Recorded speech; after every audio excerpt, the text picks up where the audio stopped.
Assalamu alaikum students. Today we will discuss your number 2 user interaction topics, get character function and statement terminator. First of all, we have get character function. Get ch means get, ch for character. Right question, explain get character function. Students, get character function भी एक built-in function है, just like printf function and scanf function. Get character function is used to read a character from the user. The character entered by user does not get displayed on the screen. Students, get character function basically user से during the execution of a program एक character लेता है. ये character screen पे display नहीं होता. Get character function का काम program की execution को hold करना होता है और program की execution तब तक further resume नहीं होती जब तक कि user कोई कैरेक्टर एंटर नहीं करता.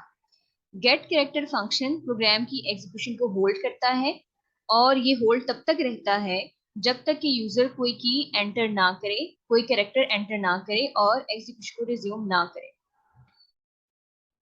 The program does not continue further until the user types a key. हमने अभी देखा कि गेट कैरेक्टर फंक्शन एक कैरेक्टर लेता है यूजर से और ये कैरेक्टर स्क्रीन पे डिस्प्ले नहीं होता, बल्कि ये कैरेक्टर प्रोग्राम की एग्जीक्यूशन को रिज्यूम करने के लिए यूज होता है.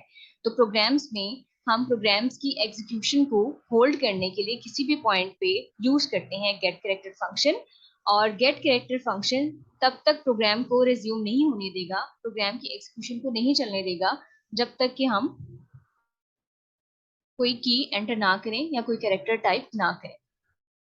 Next, we will discuss about header file of get character function. To use this function, we need to include the library conio.h means console input output functions in the header section of program. जैसे कि हमने discuss किया है, header section basically use होता है header files को add करने के लिए. header files के अंदर आमतौर पे ये बिल्ट इन फंक्शंस डिफाइन होते हैं. अब हमें गेट कैरेक्टर फंक्शन को अपने प्रोग्राम में इंक्लूड करने के लिए गेट कैरेक्टर फंक्शन की हेडर फाइल यूज करना होगी. इसके लिए हम सिंपली क्या करेंगे, हेडर सेक्शन में हेडर फाइल ऐड करेंगे using include statement. Header file का नेम है conio console input output functions dot h. h is the extension. तो गेट कैरेक्टर फंक्शन जो है प्रोग्राम के एग्जीक्यूशन को होल्ड कर रहा है और जब तक हम कोई कैरेक्टर टाइप नहीं करते तब तक ये एग्जीक्यूशन होल्ड पे रहती है. और जैसे हम कैरेक्टर टाइप करते हैं तो एग्जीक्यूशन रिज्यूम होती है, यानी फर्दर एग्जीक्यूशन स्टार्ट हो जाती है और जो कैरेक्टर एंटर किया जाता है वो स्क्रीन पे डिस्प्ले नहीं होता. और हमने ये भी डिस्कस कर लिया है कि हम किसी भी फंक्शन को प्रोग्राम में जब यूज करते हैं तो सबसे पहले हेडर सेक्शन में उसकी हेडर फाइल को कॉल करते हैं. तो गेट कैरेक्टर फंक्शन के लिए हेडर फाइल है console input output functions. हम इंक्लूड स्टेटमेंट यूज करते हुए हेडर सेक्शन में ये फाइल ऐड करेंगे. अब हम एग्जांपल कोड देखते हैं 2.6. We have header section include stdio.h and include conio.h. ये हेडर फाइल जो सेकंड पे है this is particularly for get character function और बाकी जो फर्स्ट वन हेडर फाइल है ये हमारे पास है आउटपुट इनपुट यानी कि printf और scanf फंक्शंस के लिए. So in the main section we have printf function, enter any key if you want to exit program. ये sentence as it is screen पे प्रिंट होगा जो printf फंक्शन के साथ है और उसके बाद you can see get character function लिखा हुआ है. गेट कैरेक्टर फंक्शन लिखा हुआ है और इसके एंड पे स्टेटमेंट टर्मिनेट है. जब हम इस प्रोग्राम को रन करेंगे तो सबसे पहले printf फंक्शन एग्जीक्यूट होगा और उसकी ये लाइन स्क्रीन पे आएगी और उसके बाद एग्जीक्यूशन होल्ड हो जाएगी. यानी एट द एंड जब हम एग्जीक्यूट करते हैं तो एग्जीक्यूशन का टाइम आता है, कितना टाइम लगे प्रोग्राम को एग्जीक्यूट होने में. प्रोग्राम्स के एंड पे एग्जीक्यूशन के टाइम पे 2 लाइंस आती हैं जो स्क्रीन पे डिस्प्ले होती हैं आउटपुट स्क्रीन पे. तो वो लाइंस तब तक नहीं आएंगी जब तक हम कोई की एंटर नहीं करेंगे, हम कोई कैरेक्टर एंटर नहीं करेंगे. printf की लाइन डिस्प्ले हो जाएगी, लेकिन जब तक हम कोई कैरेक्टर टाइप नहीं करेंगे नेक्स्ट लाइंस जो कि एग्जीक्यूशन टाइम बताती हैं आउटपुट डिस्प्ले करते हुए स्क्रीन पे, वो लाइन तब तक नहीं आएंगी जब तक हम कोई की एंटर नहीं करेंगे. So in the above program user enters a character and then the execution is resumed. So next we have the difference between scanf and get character function. Right question, explain the difference between scanf and get character function with the help of an example. ये example है, इस example में same header files हैं stdio.h and conio.h. इसका purpose मैं आपको बता चुकी हूँ. उसके बाद मेन फंक्शन है और मेन फंक्शन के बाद बॉडी है. बॉडी में यू कैन सी कैरेक्टर की वेरिएबल नेम है और इसकी डेटा टाइप है कैरेक्टर. इसको बाद में हम गेट कैरेक्टर फंक्शन के साथ एसोसिएट करेंगे. अगेन हम प्रिंटफ फंक्शन यूज कर रहे हैं एंटर एनी की. ये sentence as it is screen पे आएगा एंटर एनी की. और उसके बाद ये की वेरिएबल जो कि हमने कैरेक्टर डेटा टाइप के साथ डिक्लेयर किया है उसको इनिशियलाइज कर दिया है हमने, या आप कह लें एसोसिएट कर दिया है गेट कैरेक्टर फंक्शन से. यानी हम जो भी की यहाँ पे एंटर करेंगे या कह लें जो भी कैरेक्टर हम यहाँ पे एंटर करेंगे वेरिएबल की में, तो वो character basically gate character function का होगा. तो जैसे ही हम कैरेक्टर एंटर करेंगे तो फौरन से प्रोग्राम की एग्जीक्यूशन जो है जो होल्ड पे होगी वो रिज्यूम हो जाएगी. यहाँ पे एक कमेंट ऐड किया गया है, यू कैन सी ये सिंगल लाइन कमेंट है, gets a character from user into variable key. If we run this program, we notice a difference between reading a character using scanf and reading a character using getCharacter function. इस programme को जब हम execute करते हैं तो हमें clearly difference का idea होता है, जो डिफरेंस है scanf और getCharacter फंक्शन में. When we read character through scanf function, it requires us to press enter key for further execution.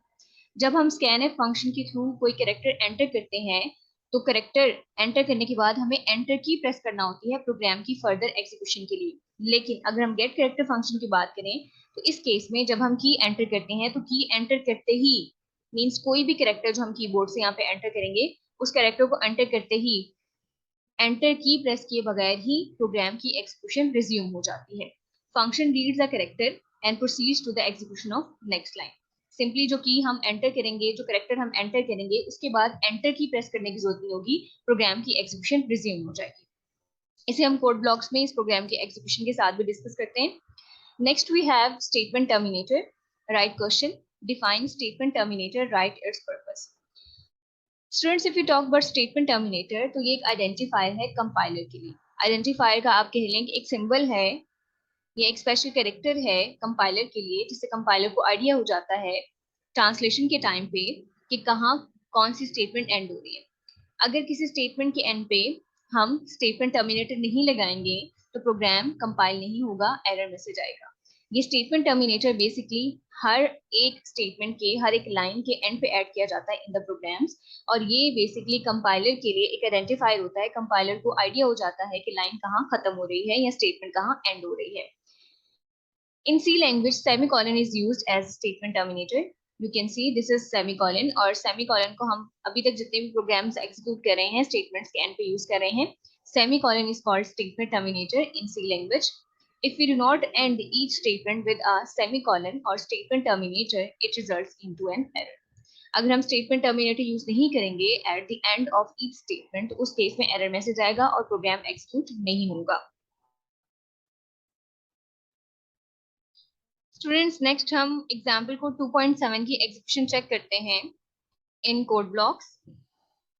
सो ये एग्जाम्पल को 2.7 है जो मैंने ऑलरेडी टाइप कर लिया है. You can see header section, उसके बाद main function, and this is the body of program. है यू कैन सी एक वेरिएबल है जिसका नाम है की और उसकी डेटा टाइप है कैरेक्टर. अब इस वेरिएबल में हमने कोई वैल्यू स्टोर करनी है. इस वेरिएबल को हम एसोसिएट कर देंगे गेट कैरेक्टर फंक्शन के साथ. मींस गेट कैरेक्टर फंक्शन के लिए हम जो भी डेटा एंटर करेंगे वो बेसिकली इस की का डेटा हो जाएगा. तो ये printf function as it is screen पे ये लाइन प्रिंट करेगा एंटर एनी की, और उसके बाद गेट कैरेक्टर फंक्शन को हम जो भी कैरेक्टर देंगे वो इनडायरेक्टली हम की को दे रहे हैं. तो हमने यहाँ पे की वेरिएबल को एसोसिएट कर दिया है गेट कैरेक्टर फंक्शन से.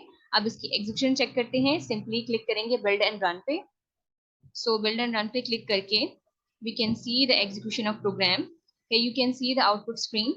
Output screen पे सबसे पहले printf function की लाइन आ रही है enter any की. हम कोई भी कैरेक्टर अगर एंटर करेंगे तो वो कैरेक्टर हम एंटर करेंगे बेसिकली गेट कैरेक्टर फंक्शन का, और गेट कैरेक्टर फंक्शन का ये कैरेक्टर ही बेसिकली की वेरिएबल में स्टोर होगा. तो हम कोई भी यहाँ पे कैरेक्टर एंटर कर देते हैं. मैंने कोई सा भी एक कैरेक्टर एंटर किया है, एक की प्रेस की है, तो यहाँ पे आप देख सकते हैं गेट कैरेक्टर फंक्शन की एग्जीक्यूशन हुई है. गेट कैरेक्टर फंक्शन की एग्जीक्यूशन में आप देख सकते हैं जैसे मैंने की प्रेस की है तो प्रोग्राम की एग्जीक्यूशन रिज्यूम हो गई है। यानी ये जो लास्ट पे 2 लाइंस आती हैं जो प्रोग्राम की एग्जीक्यूशन से रिलेटेड होती हैं, एग्जीक्यूशन का टाइम डिस्प्ले करती हैं, ये तब तक नहीं आएंगी जब तक मैंने की प्रेस नहीं की। अगर इस की वेरिएबल को हम स्कैन के साथ लेते, स्कैन एफ फंक्शन के साथ लेते, तो उस केस में मुझे करेक्टर एंटर करने के बाद एंटर की प्रेस करना पड़नी थी। लेकिन गेट कैरेक्टर फंक्शन के केस में यू कैन सी मैंने सिर्फ एक ही दफा एक करेक्टर एंटर किया और प्रोग्राम की एग्जीक्यूशन रिज्यूम होगी। तो ये डिफरेंस है स्कैनएफ और गेट कैरेक्टर फंक्शन का, कि गेट कैरेक्टर फंक्शन में जैसे ही हम कोई की प्रेस करते हैं प्रोग्राम की फर्दर एग्जीक्यूशन स्टार्ट हो जाती है, और स्कैनएफ में ये होता है कि जब हम वैल्यू एंटर करते हैं, एंटर करने के बाद हमें एंटर की प्रेस करना होती है तो ही जाके फर्दर एग्जीक्यूशन होती है।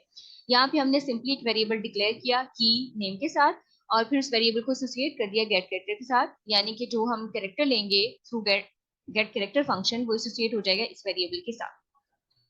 इसके अलावा स्कैनएफ और गेट कैरेक्टर में मेन डिफरेंस को डिस्कस करने के लिए मैंने एक और प्रोग्राम यहाँ पे डिजाइन किया है। You can see the program. इसमें मैंने कैरेक्टर की वेरिएबल तो वैसे ही लिया है, एक और वेरिएबल लिया है नंबर जिसकी डेटा टाइप है इंटीजर। अब हम स्कैनएफ से नंबर को एंटर करेंगे और की वेरिएबल को एसोसिएट कर देंगे गेट कैरेक्टर फंक्शन के साथ। तो इस तरह से हमें मेन डिफरेंस पता चलेगा between the get character function and scanf function. तो इसकी हम एग्जीक्यूशन करते हैं। So this is the output screen. Okay, here you can see सबसे पहले इस printf फंक्शन की बारी आई है, एंटर अ नंबर। अब इस नंबर को हमने एंटर करना है using scanf function. here you can see मैंने फॉर्मेट स्पेसिफाई यूज किया है, वेरिएबल नेम लिखा है विद एम्परसेंड। अब सिंपली हम कोई एक वैल्यू एंटर कर देंगे, क्योंकि नंबर की डेटा टाइप इंटीजर है तो मैंने 10 एंटर कर दिया है। अब यहाँ पे मैंने 10 लिखा है, 10 एंटर किया है, लेकिन प्रोग्राम की एग्जीक्यूशन तब तक नहीं हो रही जब तक मैं एंटर की नहीं प्रेस करी। तो प्रोग्राम अभी यहाँ पे रुका हुआ है, एग्जीक्यूशन अभी होल्ड पे है। तो पहले मैं डेटा एंटर कर रही हूँ स्कैनएफ फंक्शन के थ्रू। अब डेटा एंटर कर लिया है, अब मैं एंटर की प्रेस करूंगी तो फर्दर एग्जीक्यूशन होगी। तो ये मैंने एंटर की प्रेस की है तो फर्दर एग्जीक्यूशन हुई है। ये डिफरेंस है स्कैनएफ और गेट कैरेक्टर फंक्शन में, कि स्कैनएफ फंक्शन में डेटा एंटर करने के बाद भी हमें एंटर की प्रेस करना पड़ती है ताकि एग्जीक्यूशन स्टार्ट हो जाए फर्दर। लेकिन गेट कैरेक्टर के केस में हमारे की प्रेस करते ही, हमारे डेटा एंटर करते ही फौरन एग्जीक्यूशन रिज्यूम हो जाती है। तो आगे जो लिखा हुआ आ रहा है printf का एंटर एनी की, ये बेसिकली गेट कैरेक्टर फंक्शन के साथ है।